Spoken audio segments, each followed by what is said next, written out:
Ja, Božja prisotnost se mi zdi, da je bilo dostikrat Božja prisotnost, ne sem takrat tisti partizan, ki je zaradi pastirskega pisma, tudi takrat, ko je bila Mauserjeva družina, jaz sem tam sedel na zaslišanju, Konobeljc sedel tukaj in vprašal potem, gledal moje knjige, so jih zaplenili, lista, in vmes govori, kaj so delali domobranci, cele družine so pobili, ali ste kdaj kaj slišal, kaj tacega od partizanov, listov, tist moment se odpremo, zloženka, Mauserjeva družina pobita.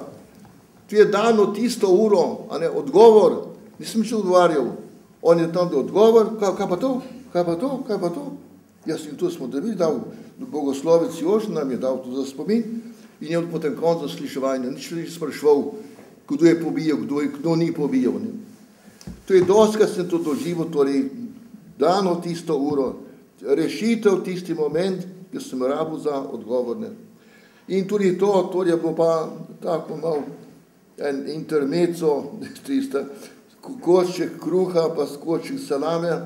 Jaz sem ga povabil tudi letos na mojo diamantno mašo, ampak je odgovoril prav, zelo rad bi prišel, ampak sem bil 4-krat v bolnici, Konobeljc, moj zasliševalec. Ne. Če bi prišel, bi tam dali en obred, diamantno mašo, če bi on privolil, da bi jaz pa njemu dal nazaj ta košček pol belega kruha s koščki salame, ampak ga ni bilo, ne. Dobro je. Tako doživeti je lepo.